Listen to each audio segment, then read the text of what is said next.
Good morning, everyone. We welcome you back at the Mandarin Academy. Editorial discussion में आज जो हम topic लेके आए हैं वो फिनलैंड के रिगार्डिंग में है, जिसमें फिनलैंड ने रिसेंटली नेटो के अलायंस को ज्वाइन किया है। इसमें स्वीडन और फिनलैंड इन दोनों ही कंट्रीज़ ने रिक्वेस्ट दी थी कि हम नेटो की मेंबरशिप को ज्वाइन करना चाहते हैं, और नेटो ने अपने 74th एनिवर्सरी के सेलिब्रेशन के टाइम पे फिनलैंड को इसके अंदर इंक्लूड कर लिया है, और अब नेटो के जो मेंबर्स हैं उनकी कुल संख्या 31 हो गई।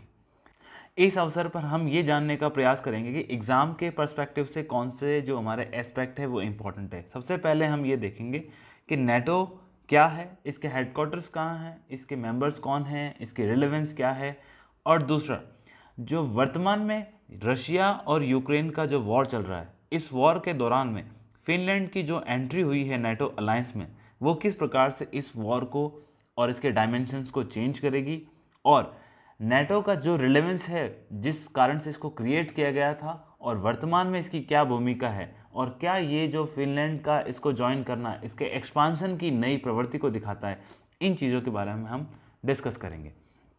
सबसे पहले देखें कि नेटो की हिस्ट्री क्या है। तो जो नेटो का जो निर्माण किया गया था वो साल 1949 के अंदर, जब हमारा सेकेंड वर्ल्ड वॉर ख़त्म हो गया था, उसके बाद अप्रैल के अंदर इसका निर्माण किया गया था। और इसका जो निर्माण था वो जो नॉर्थ अटलांटिक ट्रिटी एक साइन हुई थी, नॉर्थ अटलांटिक ट्रिटी, ये ट्रिटी नॉर्थ अमेरिका और वेस्टर्न यूरोप की जो कंट्रीज़ है इन दोनों के बीच में हुई थी। और इस ट्रिटी में आप देख सकते हैं कि नॉर्थ अमेरिका की तरफ से कनाडा और यूएसए, ये दो देश, और बाकी वर्तमान में 29 मेंबर्स स्टेट हैं जो आपको डार्क ब्लू कलर में दिख रहे हैं। इन सभी देशों ने आपस में मिल करके और एक नॉर्थ अटलांटिक ट्रिटी को साइन किया, और ये सारा काम यूएसए के वॉशिंगटन शहर में हुआ था, इसीलिए इस ट्रिटी को वॉशिंगटन ट्रिटी के नाम से भी जाना जाता है। तो आपको ये भी ध्यान रखना है एग्जाम के हिसाब से कि Washington treaty is the origin of NATO alliance, और इस नेटो का फुल फॉर्म भी नॉर्थ अटलांटिक ट्रिटी ऑर्गेनाइजेशन इस ट्रिटी के नाम पे ही पड़ा है। तो ये सारे देश नेटो के वर्तमान में मेंबर्स हैं, और इसी के अंदर नए देश फिनलैंड की भी रिसेंटली एंट्री हुई है। नॉर्थ अमेरिकन मेंबर्स तो स्ट्रेट फॉरवर्ड आपका यूएसए और कनाडा है। यदि आप इस तरफ के मेंबर्स देखें तो आपको सारे बाकी 29 मेंबर्स को याद करने की ज़रूरत नहीं है, बट आपको ये ज़रूर याद रखना है कि फिनलैंड ने इसके अंदर ज्वाइन कर चुका है। स्वीडन ने भी एप्लीकेशन दे रखी है, लेकिन स्वीडन अभी तक इसका मेंबर नहीं बन सका है। फिजिकल ज्योग्राफी के हिसाब से यदि आप इसकी लोकेशन देखें तो ये आप देख सकते हैं कि ये फिनलैंड की लोकेशन है और ये स्वीडन की है। फिनलैंड की कैपिटल है वो हेलसिंकी है, तो मुझे लगता है कि उसे भी हमें पता होना चाहिए कि जो अभी फिनलैंड की कैपिटल है वो हेलसिंकी है। और इसके अलावा इसमें जो सबसे इंपॉर्टेंट एक कंट्री है जो नेटो का अलायंस है, जो यूरोप और एशिया दोनों की बाउंड्री पे है, दैट इज़ टर्की। तो टर्की मेंबर नेटो का है, पर उसकी बाउंड्री है वो एशिया के साथ भी है और इसकी बाउंड्री यूरोप के साथ भी है, और एक नेटो के हिसाब से ये काफ़ी नोटोरियस कंट्री है, क्योंकि इसकी वजह से नेटो में आज से 2 साल पहले नाटो एक तरह से अपने बिखराव के कगार पे आ गया था, परंतु वापस इसने वर्तमान समय में अपने आप को फिर एक्सपांशन पॉलिसी में लेके आया। यदि हम इसकी निर्माण की घटनाओं को देखें तो यहाँ जो डिफरेंट कलर्स में आप देख सकते हैं कि जब इसका निर्माण हुआ था 1949 के अंदर, उस वक्त इसके अंदर ये डार्क कलर्स में जो कंट्रीज़ दिख रही है आपको, जिसके अंदर आपको ब्रिटेन दिख रहा है, जिसके अंदर आपको फ्रांस, जर्मनी ये दिख रहे हैं, ये सारे के सारे इसके मेंबर थे। और धीरे धीरे इसकी एक्सपांशन पॉलिसी ने आज इसके अंदर एक काफ़ी बड़ा लार्ज एरिया इंक्लूड कर लिया है, और विश्व के अंदर यदि सिक्योरिटी अलायंस या मिलिट्री अलायंस के हिसाब से देखें तो नाटो सबसे बड़ा सिक्योरिटी या मिलिट्री अलायंस है। इसका जो हेडक्वार्टर है दैट इज़ इन ब्रसेल्स, और ब्रसेल्स जो है हमारे बेल्जियम की कैपिटल्स है, तो इसका हेडक्वार्टर भी आप नोट करके रखिए, दैट इज़ इन बेल्जियम, जो कि आपकी इसकी कैपिटल है ब्रसेल्स, और ब्रसेल्स के अंदर है। 2 कंट्रीज़ ने ज्वाइन किया, मैंने आपको 2 कंट्रीज़ ने एप्लीकेशन दी थी, स्वीडन एंड फिनलैंड, और इसमें से फिनलैंड का फाइनली ओके हो चुका है। इसके अलावा भी 3 कंट्रीज़ हैं जो इसके अंदर शामिल होना चाहती है। एक आप जानते हैं कि ये रशिया और यूक्रेन, इनका जो आपस के अंदर वॉर चल रहा है, तो यूक्रेन ने भी एप्लीकेशन दी है, लेकिन उसके अंदर अभी कोई डिसीजन नहीं आया है। यूक्रेन के अलावा जॉर्जिया और बॉस्निया, इन दोनों कंट्रीज़ ने भी अभी एप्लीकेशंस दे रखी है, परंतु ये लोग मेंबर्स बनना चाहते हैं, इनके ऊपर डिसीजन फाइनल नहीं हुआ है। परंतु ये आप ये देख सकते हैं कि एक तरह से या तो वेस्टर्न यूरोप की कंट्रीज़ इस सिक्योरिटी आर्किटेक्चर को अपनाना चाहती है, अदरवाइज आप ये भी समझ सकते हैं कि नाटो की जो एक्सपेंशन पॉलिसी है वो पूरी तरह से रशिया को कंटेन करना चाहती है। यहाँ इसके रेप्रिकॉशंस क्या होते हैं, तो आप देख सकते हैं कि जो नाटो की पहले बॉर्डर थी वो बॉर्डर लगभग 1200 किलोमीटर के आसपास थी रशिया के साथ, परंतु जब से इसने फिनलैंड ने इसको ज्वाइन किया है तो फिनलैंड की खुद की बॉर्डर रशिया के साथ लगभग 1300 किलोमीटर की है। तो जो नाटो का एरिया है जो रशिया के साथ उसकी बॉर्डर लगती है वो ऑलमोस्ट डबल हो चुका है। ये एक इसका इंपॉर्टेंट पहलू है जो इसके ऊपर किस प्रकार से प्रभाव डालेगा हम आगे देखेंगे। यदि मैं नाटो का बताऊं आपको, नाटो के बारे में, नाटो का क्या रोल रहा है, तो कोल्ड वॉर के दौरान इसका बनाया गया था। सोवियत संघ की तरफ से वार्सा पैक्ट था और वार्सा पैक्ट के अगेंस्ट में जो वेस्टर्न यूरोप है और जो हमारे नॉर्थ अमेरिकन मेंबर्स हैं उन्होंने इसके अगेंस्ट में नाटो का क्रिएशन किया था। नाटो के क्रिएशन के बाद कोल्ड वॉर के दौरान इसके द्वारा कोई एक्टिविटी नहीं हुई।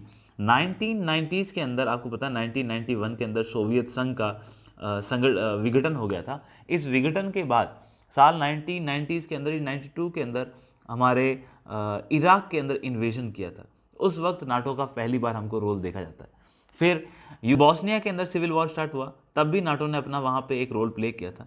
और इसके अलावा आपको पता है कि साल 2001 में, दैट इज़ वेरी फेमस सितंबर 11, और जिसको हम 9/11 के नाम से वेरी फेमसली जानते हैं, तो वो 9/11 की जो घटना हुई थी जिसके अंदर अमेरिका के ऊपर अल कायदा के द्वारा अटैक किए गए थे, उस वक्त इसका जो आर्टिकल 5 है उसको इन्वोक करके अफ़गानिस्तान वॉर के अंदर नाटो का इस्तेमाल किया गया था। और उसके बाद इसने एंटी पायरेसी के जो कुछ हमारा जो गल्फ ऑफ एडन है वहाँ पे इन्होंने काम किया था, और जो लीबिया और सीरिया का जो सिविल वॉर्स हुए वहाँ पर भी इसने अपना काम किया है। इस प्रकार आप ये देखिए कि नाटो की जो अभी तक जो उसके काम थे वो इस प्रकार से हम इसको देख सकते हैं। सबसे बड़ी प्रेजेंट के टाइम में इशू ये है कि रशिया जो नाटो का एक्सपांशन पॉलिसी है उसी को रीज़न बताते हुए उसने यूक्रेन के ऊपर अटैक किया था, और इसकी हिस्ट्री जाती है साल 2008 में जब रशिया ने जॉर्जिया के ऊपर अटैक किया था। फिर साल 2014 के अंदर इसने यूक्रेन का जो क्रीमियन पेनिनसुला है उसको अपने अंदर कवर कर लिया था, और वर्तमान में साल 2022 में आपको पता है फैब से इसने यूक्रेन के ऊपर भी यूनिलैटरल वॉर स्टार्ट किया था। इनके रीजंस रशिया ने जो जस्टिफाई किए हैं, तो रशिया का ये कहना है कि आप नाटो का इतिहास देखिए। साल 1949 में जब इसको क्रिएट किया गया था तब मकसद ये था कि हमें सोवियत संघ के खिलाफ उनकी जो कम्युनिस्ट पॉलिसी है उसको रोकना है, तो इन चीज़ों के आधार पर इसको स्टार्ट किया गया था। परंतु जब आप विघटन हो चुका है सोवियत संघ का, जब वार्सो पैक्ट खत्म हो चुका है, तो नाटो को भी अपनी एक्सपांशन पॉलिसी रोक देनी चाहिए थी। और रशिया ये कहता है कि जो नाटो की पॉलिसी है वो रशिया को कंटेन करने के लिए है, और इसके जो नियर बाय मेंबर्स हैं उनको नाटो अपने अलायंस में इंक्लूड कर रहा है। इन चीज़ों के कारण से ही रशिया हमेशा से इसके विरोध में रहा है, और रशिया ने ये कहा था कि ये रशिया के लिए एक एग्जिस्टेंशियल थ्रेट है। एग्जिस्टेंशियल थ्रेट से ये समझ सकते हो, रशिया कहते हैं यदि हम अब एक्शन नहीं लेंगे तो फ्यूचर में नाटो हमारे लिए एक ऐसा खतरा बन जाएगा जिसके खिलाफ हम कभी खड़े नहीं हो सकते। तो व्लादिमीर पुतिन जो कि रशिया के प्रेसिडेंट हैं, उन्होंने इसी स्टेटमेंट के आधार पर यूक्रेन में जो अपना वॉर है उसको जस्टिफाई किया। वेरएस नाटो ये कहता है कि जिस प्रकार से रशिया 2008 में जॉर्जिया के ऊपर, 2014 के अंदर उसने क्रीमियन पेनिनसुला, और अभी जो यूक्रेन पर अटैक किया, ये चीज़ें दिखाती है कि जो नाटो का ओरिजिन था और जो हम आज इसको बढ़ा रहे हैं, ये चीज़ें काफ़ी सही हैं, और इससे वो अपने इस स्टैंड को जस्टिफाई करते हैं। यहाँ हमें ये देखना है कि जो रशिया की बॉर्डर है फिनलैंड के बगल में, इसमें रशिया का एक ऐसा क्षेत्र है जो रशियन बॉर्डर से बाहर है, और बिल्कुल यहाँ आपका बाल्टिक सी है, और इस बाल्टिक सी के अंदर रशिया का लेनिनग्राड करके जो एक एनक्लेव है जो बिल्कुल इंडिपेंडेंट है, ये एक ऐसा सी पोर्ट है दैट इज़ नॉन फ्रोजन, मतलब वो साल के 12 महीने ये इसमें खुला रहता है, और रशिया के लिए बहुत इंपॉर्टेंट है। परंतु ये जिन कंट्री से गिरा वो सारी की सारी कंट्रीज है वो नाटो की मेंबर है, और यहाँ तक कहा जाता है कि रशिया ने ऑलरेडी लेनिनग्राड को अपने न्यूक्लियर आर्सेनल के साथ डिप्लॉय कर रखा है, जिसकी संभावना कई बार यूएसए की जो सीक्रेट रिपोर्ट्स आती है उन्होंने भी जस्टिफाई किया। तो लेनिनग्राड की लोकेशन हमें ध्यान होनी चाहिए कि ये बाल्टिक सी में लगती है और ये लिथुआनिया और पोलैंड इनके बीच में है, because this is a Poland और ये लिथुआनिया इनके बीच में है। और ये जो कंट्रीज़ है एस्टोनिया, लटीविया, लिथुआनिया, बेलारूस, इन कंट्रीज़ को हम बाल्टिक नेशंस कहते हैं क्योंकि ये बाल्टिक सी के नज़दीक में है। आप यहाँ पे क्लियरली देख सकते हैं कि ये लेनिनग्राड है और एस्टोनिया, लटविया, लिथुआनिया, ये सारी की सारी जो कंट्रीज़ है दैट इज़ बाल्टिक कंट्री। ये हमारा आपका this one is Spain, this is Finland, और स्पेन और फिनलैंड इनके बीच की जो ये टेरिटरी है दैट इज़ कॉल्ड बाल्टिक सी। अभी हमारे पास 3 जो बड़े क्वेश्चंस है जो हमें देखने हैं कि इस फिनलैंड की ज्वाइनिंग का रीज़न क्या था। तो फिनलैंड एक ऐसी कंट्री थी जिसने लास्ट 60-70 ईयर्स में एक अच्छा डेवलपमेंट किया, और फिनलैंड को हम जनरली न्यूट्रल कंट्री कंसिडर करते थे, जो कि काफ़ी हेल्थ पैरामीटर में, सोशल इंडिकेटर में काफ़ी अच्छी उसकी परफॉर्मेंस आती है। परंतु यहाँ पे उसने अपने न्यूट्रल स्टैंड को चेंज करते हुए वो एक मिलिट्री अलायंस का पार्ट बना है। तो ये अपने आप में एक वर्ल्ड के अंदर जो सिस्टम ऑफ चेंज चल रहा है उसकी तरफ हमको लेके जाता है कि किस प्रकार से न्यूट्रल कंट्रीज़ भी है वो स्टैंड लेने लगी है। और कुछ जो हमारे विद्वान हैं उनका ये भी कहना है कि इंडिया को भी इसी प्रकार से जो अपना न्यूट्रल स्टैंड है उसमें अपनी पॉलिसी को चेंज करते हुए अपनी स्टैंड्स क्लियर करने चाहिए कि क्या वो यूक्रेन के साथ है या रसिया के साथ है। तो इन चीज़ों पे तो फिनलैंड का ये कहना है कि फिनलैंड का ये मानना है कि जो भविष्य है उन भविष्य की चीज़ों को ध्यान में रखते हुए हमने ये अलायंस ज्वाइन किया। अब इसके कॉन्सिक्वेंसेस क्या हो सकते हैं? तो नंबर 1 कॉन्सिक्वेंस तो ये है कि जो रशियन वॉर है उसका एग्रेशन फिनलैंड बॉर्डर की तरफ भी नज़र आ सकता है। परंतु रशिया ने ये कहा है कि हम ये देखेंगे जब तक फिनलैंड किसी भी प्रकार के मिलिट्री अलायंस या मिलिट्री डिप्लॉयमेंट अगर फिनलैंड की बॉर्डर पर नहीं होता है तो वो फिनलैंड को इतना सीरियसली नहीं लेगा। परंतु यदि मिलिट्री डिप्लॉयमेंट होता है तो they will take each and every necessary action to defend its territory. तो उनका ये सीधा सा कहना मतलब है यदि आप किसी प्रकार के मिलिट्री इक्विपमेंट या आर्सेनल को डिप्लॉय करते हो तो फिर आपको हमारी तरफ से भी मिलिट्री एक्शन देखने को मिलेगा। यहाँ पे विश्व की जो बड़ी संस्थाएं हैं उनका एक रोल हमें देखने को बहुत ज़रूरी है कि उससे हम क्या समझ सकते हैं और उनके रोल से किस प्रकार से इस प्रकार के विवाद को ख़त्म किया जा सकता है। तो वे फॉरवर्ड के तौर पे नंबर 1 बात कि रशिया और फिनलैंड अपने अपने जो अपना स्टेटस को है उसको मेंटेन रखे। दूसरा, फिनलैंड एक सोवरेन कंट्री, उन्होंने अपना एक यूनिलैटरल डिसीजन लिया तो रशिया को उनके सोवरेन डिसीजन की रेस्पेक्ट करनी चाहिए। परंतु फिनलैंड को भी समझना चाहिए कि जिस देश के साथ आपकी 1300 किलोमीटर की बाउंड्री लगती है और उस देश को उसके जो उसका विरोधी एक नाटो अलायंस उसको आप ज्वाइन कर रहे हो, तो रशिया को भी उन्हें अपने पीसफुल नेगोशिएशन के साथ ला करके समझौते की स्थिति में आना पड़ेगा ताकि ये विवाद और आगे ना बढ़े। और जो विश्व की इंपॉर्टेंट संस्थाएं हैं जैसे यूनाइटेड नेशन है या हमारी उसकी जनरल असेंबली है या फिर यूनाइटेड नेशन की सिक्योरिटी काउंसिल है, इन सभी संस्थाओं को एक एक्टिव रोल की तरह प्ले करते हुए इन चीज़ों को कूल डाउन करने की ज़रूरत है। क्योंकि हम देख चुके हैं कि जो हमारा इसका यूक्रेन का जो विवाद है उसको ऑलमोस्ट मोर देन 1.5 ईयर हो चुका है।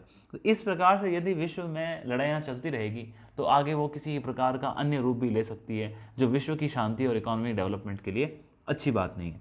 तो इन हमारे जो क्वेश्चंस इंपॉर्टेंट एग्जाम के पर्सपेक्टिव से बने उसका हमने डिस्कशन किया। फिर भी मैं आपसे यहाँ एक रिवीजन के तौर पर क्वेश्चंस के, नाटो की जो फॉर्मेशन है वो एक वॉशिंगटन ट्रीटी के नाम से बोल सकते हैं। दूसरा, ये नॉर्थ अटलांटिक ट्रीटी ऑर्गेनाइजेशन के नाम से जाना जाता है। इसका जो हेडक्वार्टर है दैट इज़ ब्रसेल्स में है और ब्रसेल्स जो है वो बेलारूस की कैपिटल है। और साल 1949 के अंदर इसका ओरिजिन हुआ था। इसका जो निर्माण है वो कोल्ड वॉर और इन चीज़ों को लेके हुआ था।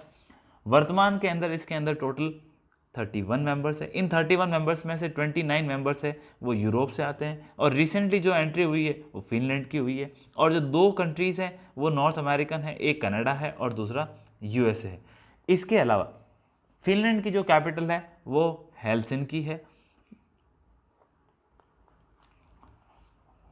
इसके अलावा नाटो के अंदर और कौन से मेंबर हैं जिनकी फिजिकल ज्योग्राफी की लोकेशन आपको पता होनी चाहिए, तो हम बता चुके हैं। यदि हम देखें तो एक जॉर्जिया के अलावा यूक्रेन, यूक्रेन के अलावा बॉस्निया, ये तीनों कंट्री ने भी एप्लीकेशन दे रखी। इसके साथ फिनलैंड के साथ जिसने एप्लीकेशन दी थी वो स्वीडन था। तो स्वीडन, जॉर्जिया, यूक्रेन, बॉस्निया, इनकी जोग्राफिकल लोकेशन आपको पता होनी चाहिए, इनकी कैपिटल्स पता होनी चाहिए, ताकि ये एग्जाम्स में सवाल आने की संभावना है। आई होप आपको काफ़ी अच्छा लगा होगा। Please do like, subscribe us. Thank you so much. We will meet again.